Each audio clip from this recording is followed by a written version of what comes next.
Hey Snapchat, it's Friday, so I thought I'd try a fun topic today. One of the questions I'm most often asked is, what's it like to be a VC and how does one get into venture capital? I always start the topic by saying you'd have to be a pretty big baby to complain about being a VC. Basically, I get paid for really smart entrepreneurs to come tell me how they want to change the world.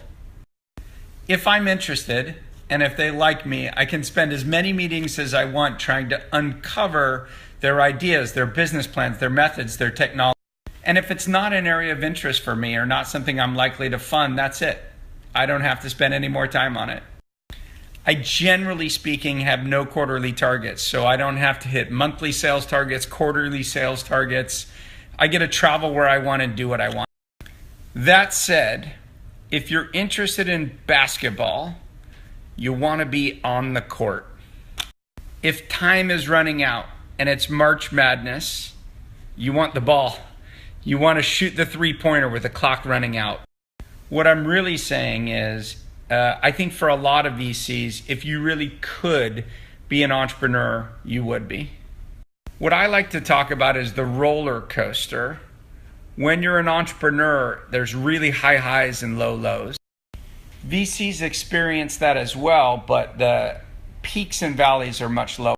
As an entrepreneur, if you nail a sales contract or you got a great piece of press or you raise capital, those are your highs.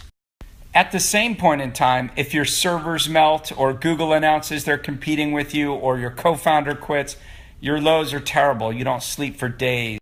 In some ways, being a VC is analogous with being a strategy consultant. You don't get to own the final results, and there's something very fulfilling about owning results.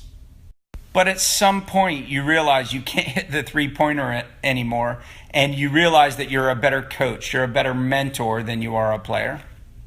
And that's why I decided to become a VC. I realized that I, at some point, became, I hope, a good mentor, but certainly a better mentor than player. Make no doubt, the first 2 to 3 years of being a VC are pure goodness. Years 4, 5, and 6, not so much.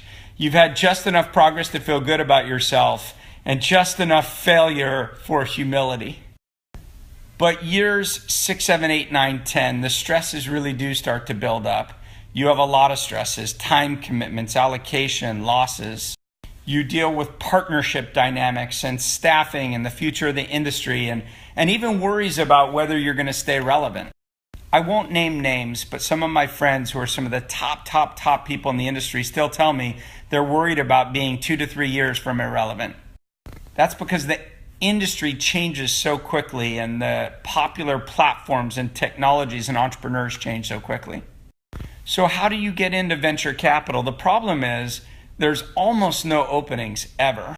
Probably the most classic route is coming in as a junior person, as an associate, maybe just out of business school.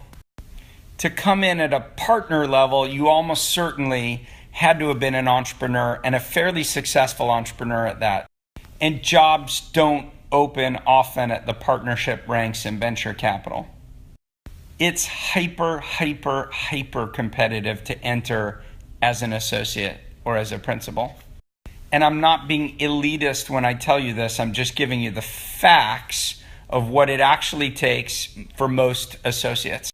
Almost all associates went to a top-tier U.S. education system for U.S. VCs, Stanford, Harvard, Yale, Princeton, Wharton. I can argue it shouldn't be that. I'm just telling you what the facts are. And that's perhaps because so many people want the job that the competitive nature rises. If you're not from this background, I highly recommend working in a portfolio company and getting to know a VC from that perspective. And just know, no matter how many people say they want to be VCs, it's not some glamorous job where everything is fantastic. I started by saying you'd have to be a pretty big baby to complain about being VC, but end of day, it's just a job, just a career like any. And I know it'll sound patronizing and you won't believe me, but secretly promise every VC wants to be an entrepreneur.